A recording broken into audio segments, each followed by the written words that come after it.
Muri yaZimbabwe ave mangwanani emusi wemuvhuro 23 February 2026 kusangana kwatiri kuita pano paMbire TV Zimbabwe patinokupakurirai nhau dzezviri kuitika munyika yedu yeZimbabwe. Hondo panapa ndeyekuti mapoka anopikisa hurumende ari kutora sei, ari kutambira sei nyaya yema-amendments ari kuda kuitika mubumbiro remutemo wenyika yeZimbabwe. Takanzwa isusu kuti kune vari kupikisa hurumende vanosanganisira vaLove Madhuku, vanosanganisira vaJob Sikhala, vanosanganisira vaJacob Ngaribvume nevamwe vakawanda chose vari kutaura ivo kuti pasi nekuvandudzwa kwebumbiro remutemo zvisina involvement yeruzhinji rwenyika yeZimbabwe. VaSikhala ndevamwe vakanyora tsamba kuAfrican Union kuti vange vachikumbira sangano reAfrican Union kuti ringe richipindira panyaya yenyika yeZimbabwe nekuda kwekuti vaSikhala vane muono wekuti bato reZANU-PF rava kutyora mutemo, rava kumbunyikidza mutemo nekuda kwekuamenda constitution pasina ruzhinji rwenyika yeZimbabwe. Iwo mutemo uchitaura kuti constitution inoamendwa chete kana veruzhinji vava involved, kunyanya panyaya dzinotaura nezvetemu yemutungamiriri wenyika dzinotaurwa idzo kuti veruzhinji vanofanirwa kunge vachivhota kusarudza kuti vari kuda here kana kuti kwete. Ndo mashoko panapa ari kutorwa navaJob Sikhala vanova mukuru weNational Democratic Working Group, chikamu chiri kurwira kodzero dzeveruzhinji kuti dzinge dzichiremekedzwa panguva ino mutemo wenyika yeZimbabwe watarisana nekuvandudzwa.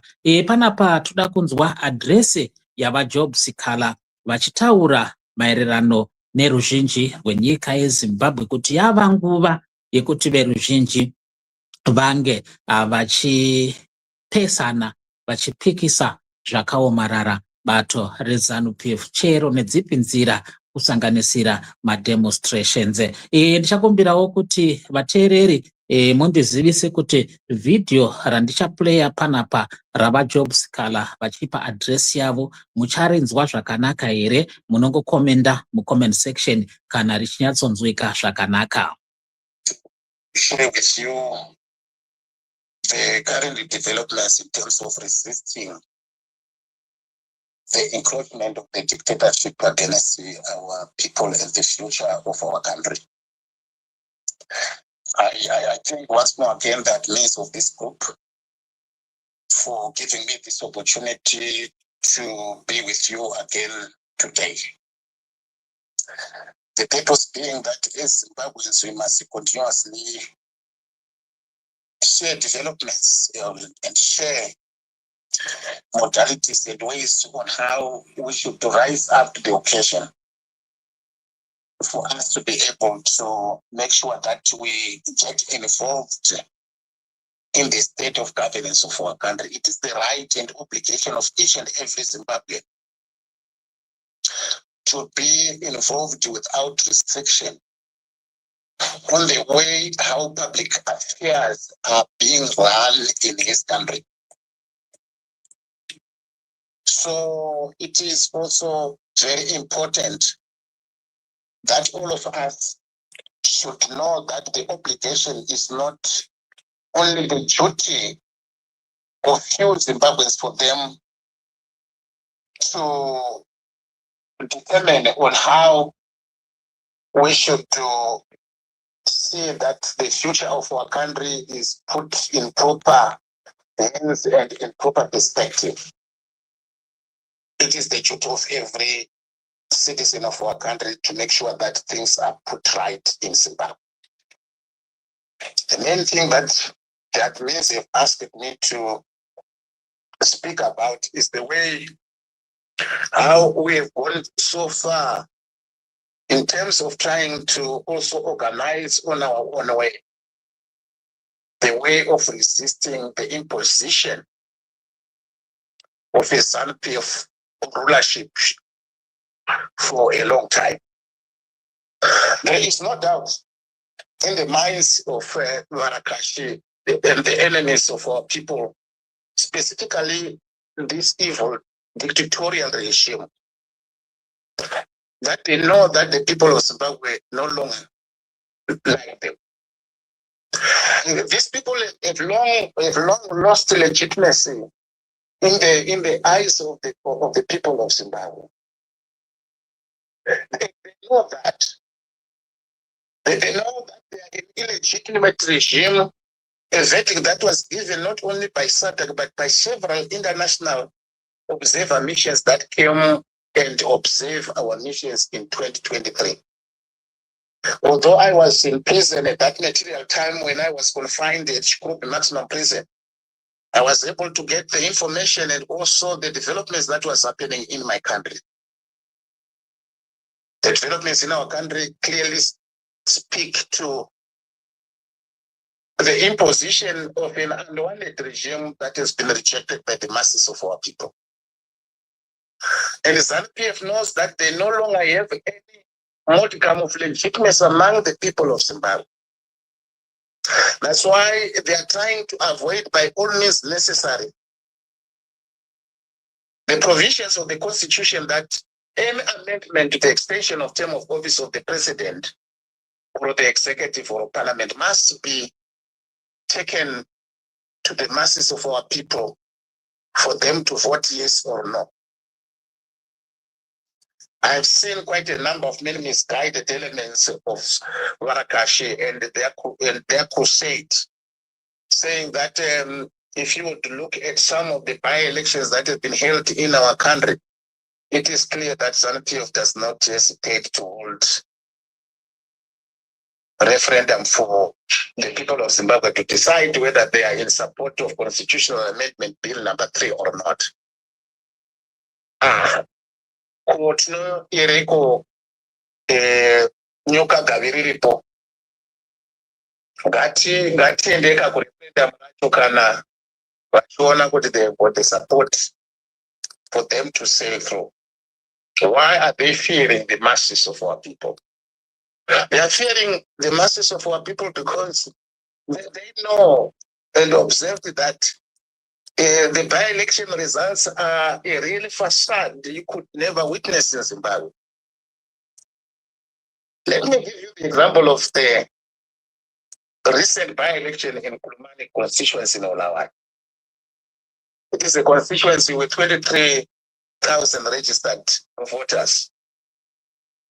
Their MP, they are saying that they have won thunderously and that they are going to it's a demonstration of their political dominance in Zimbabwe. Won by 3,000 votes, by a near paltry 3,000 votes out of 23,000 registered voters. Most of the people boycotted those elections because they knew that it was a facade, it was a joke, and they had nothing out of it. And secondly, there was no any opposition that fielded its candidate against their candidate. It was just a plethora of several independent candidates who came in their individual capacities trying to contest against them in Kulumani. So having 3,000 people who have voted for you and thinking that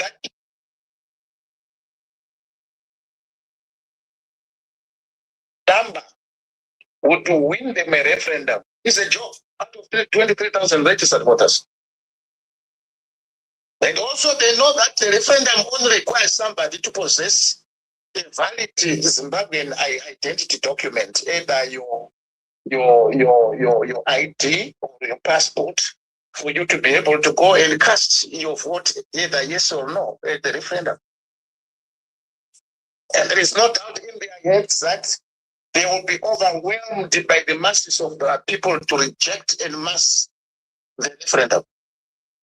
Even the by-elections of the local government authorities that were held yesterday, You saw that one of their candidates won the election by 307 votes in the Chekut yesterday. And the 326 votes for a councillor should really tell them that they are a minority in a sea of the majority. Some of them won by 700 votes, meaning that ZANU-PF is a governing minority party.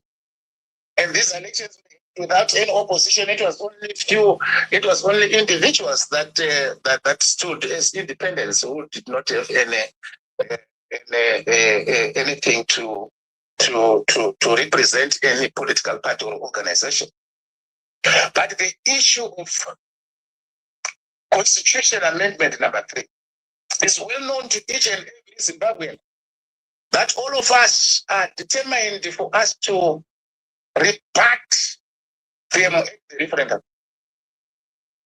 There will be overwhelming participation by all Zimbabweans on that referendum because they would want to show them and demonstrate to them that the ZANU-PF love to extend their oppression against the people of our nation can no longer be tolerated. So it is in that vein that clearly ZANU-PF knows that they are standing on the pedestal of illegitimacy. They don't have the support of the masses of our people. If they are not afraid of the referendum, bring it on as the requirements of the Constitution. Why do you want to hide behind the finger by pointing out that hey, we are winning my by-elections? National party votes, 300 votes, number 700 votes, an MP being voted by 3,000 votes, even an SRC president at a university with less than 10,000 people is voted by more votes than a member of parliament who purports to represent an entire constituency. That is shown, that should show you the level of how ZANU-PF has become very unpopular. And in these by-elections, they are racing against themselves. They are pouring millions and millions of money to try to buy votes and so forth, but still, it doesn't appeal to the hearts and soul of the people of our country. Come voting day, they obtain paltry votes. And they know that on the issue of the referendum, that will be the determination of the future of our country. Where everybody will never take a chance for them to miss the opportunity for them to show ZANU-PF a middle finger. Bring the referendum, base the requirements of the Constitution if you want to extend that term of office. If you want to show the people of Zimbabwe that you have support, bring the referendum. Not grandstanding claiming that you have got support, while you know that the people of Zimbabwe do not tolerate the nonsense you are doing in our country.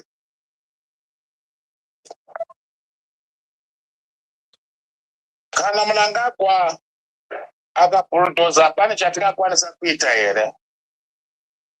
The destiny of our country is in our hands. Me and you need to play a role for our country. This is a question we must all ask ourselves. What are we going to do if these people force themselves upon us? If they bulldoze, it's like somebody who has forced himself upon a woman. It is called rape. If you force yourself upon a person who does not have consent with you, it's rape. And the rape is a criminal offense. So that would be the criminal act ZANU-PF would ever done. Emerson Mnangagwa ZANU-PF would ever done against our people. What do you do when somebody is raped? You take decisive action for you to make sure that that person who has committed rape is sufficiently punished in terms of the laws. So if they bulldoze themselves to the people of Zimbabwe, the truth of the matter is that Zimbabweans will have remedy. Me and you will have to put our heads together and see how we should respond. The response must not be a job scholar response. It must be collective, inclusive, united voice of all Zimbabweans. There is nothing that can substitute a united voice of the masses of our people. We need to narrow all our differences for us to be able to deliver and stop this nonsense which is happening in our country.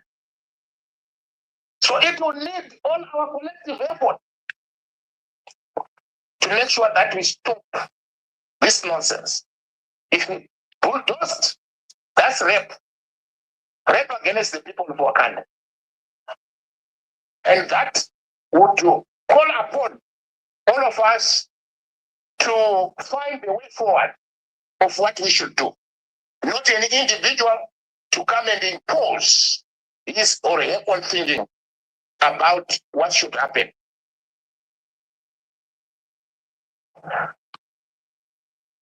Our beloved country does not respect the will of the people to express their own wishes. Is there any way from the international community can assist us to stop this? Because in Zimbabwe, courts do not work. I completely agree with you. It's not only me, but several Zimbabweans who believe that the court system in our country has failed so many people, especially in terms of those decisions that concerns political issues. There is no one who ever won and obtained a progressive judgment. If you bring a challenge of a political nature in our courts, that is where I said initially in my earlier address that yes, the international community will assist us, but the international community cannot assist us if it is not approached. They would think that the people of Zimbabwe are satisfied with what is transpiring in their country. It would need all of us to make sure that we use those avenues like what we did ourselves by taking this case to the African Commission. We took the matter to the African Commission because in terms of the African Charter, there are provisions that gives us the right for us to take Zimbabwean government to the international community, for the international community to be able to assist us. They can only do it when they are approached. I think we have heard it, we have already done it. And we are also pursuing that angle viciously and vigorously. We are only waiting for the internal remedies to be exhausted. Internal remedies is to take the challenge to the high court on land in your own country. And after you did not obtain justice, you can then take the matter further. That is what we are waiting, firstly, with the two cases that have been filed before it. Those will be the foundation for us to escalate our case further to the international community and to the African Commission to file our complaint before it.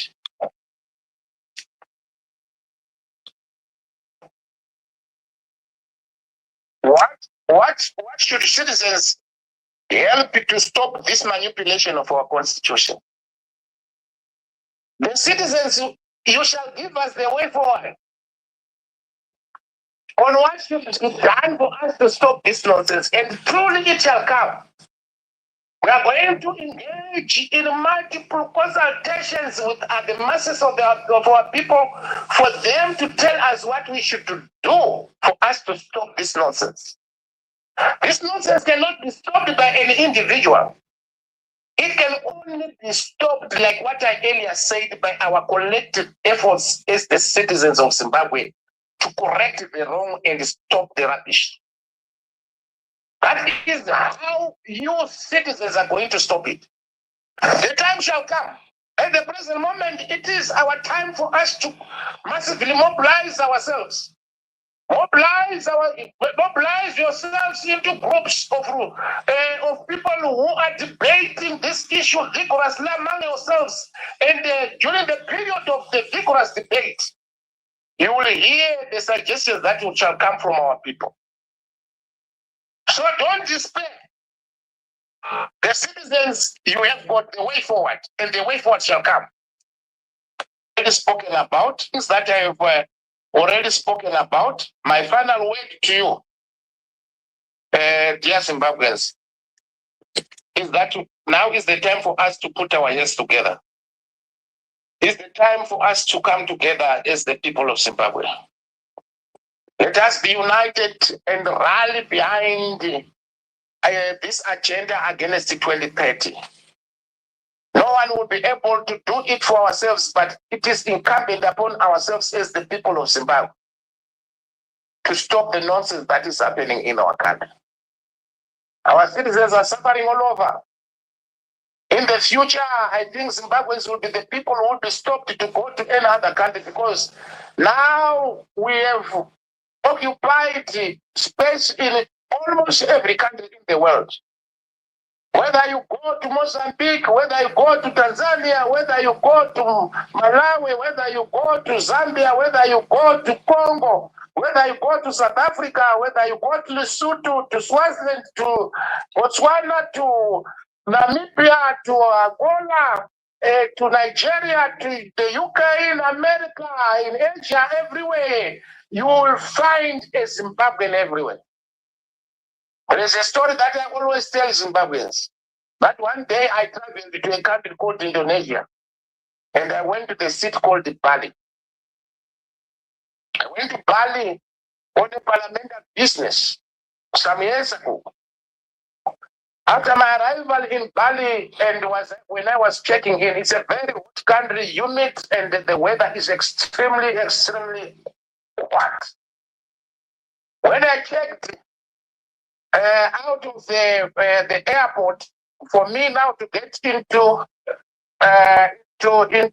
Indonesia, in the city called Bali, I was shocked to hear somebody calling Wiwa.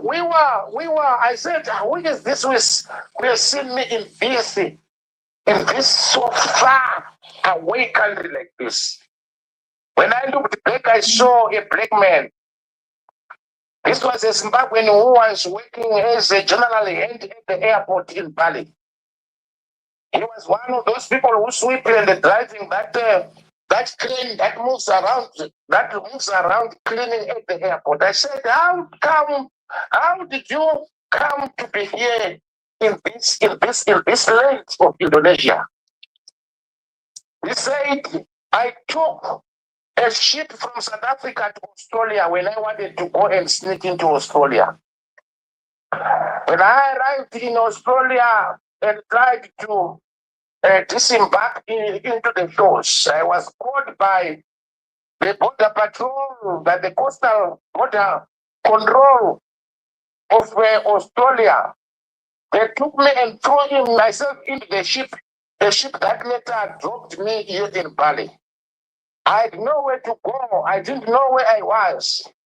I ended up being given a temporary residence in this country until I had to start working on my papers for me to be able to be accepted in this country. That's when I ended up working here.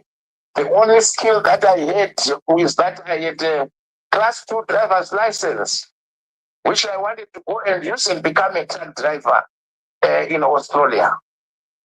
This is a person who survived the waters of the land, of the waters of the earth, running away from his own country, trying to go and throw himself into Australia, but was intercepted and immediately thrown back into the ship, the ship that later took him, the other ship that later took him to Bali in Indonesia. This is the level of how our people are suffering. They are living a country endowed with so much riches and resources. There are very few countries in the world or in Africa that are endowed with natural resources like Zimbabwe. Zimbabwe is 63 minerals. Some of them rare, not being found anywhere in the world. But if you go to Botswana, I frequently visit Botswana because of my political friends there. You want to see the way how that country is developed in terms of road infrastructure, even their own infrastructure in their villages is so astonishing. It has all been developed because of one resource called the diamond. Zimbabwe, with its 63 minerals, is a country in a quagmire of poverty and suffering. You would wonder where our resources are being taken to. Why they are being looted to feed a few in the sea of poverty. These are the things that we must think and consider deeply on how we are going to fix our country. It's us, dear Zimbabweans, who can fix our country. These are my final words to you. May the Almighty God bless all of you. Thank you very much, the administrations, for Zim Global, for giving me this opportunity to address our people on this group today. More Zimbabwe ndava Job Sikhala vanga vachitaura maererano nenyaya yekuti hapana achakwanisa kutimiririra asi kuti isu tega tinge tichibatana, tinge tichirwisa upambevhu, umbimbindoga hwava kuda kuitwa nebato reZANU-PF. Vasikhala vane muono wekuti zviri kuitwa izvi hazvina kusiyana nevarungu vatakarwisa kuti vange vachibuda munyika yeZimbabwe. Ndomashoko aripo muri Zimbabwe. Vasikhala vari kuti tose ngatisimuke, kana pakanzi itai izvi munhu wese ngaateerere izvozvo. Vane muono wekutiwo hakuna munhu anofanirwa kuuya achiimpoza mitemo yake yekuti kana tichida kuita izvi ngatifambei muchitevedza inene. Tinotenda muri Zimbabwe ndonhau yetanga takabata masikati anhasi pano paMbire TV Zimbabwe. Ngatisanganei zvekare muzvimwe zvirongwa zvatichakupai muzuva ranhasi pano paMbire TV Zimbabwe.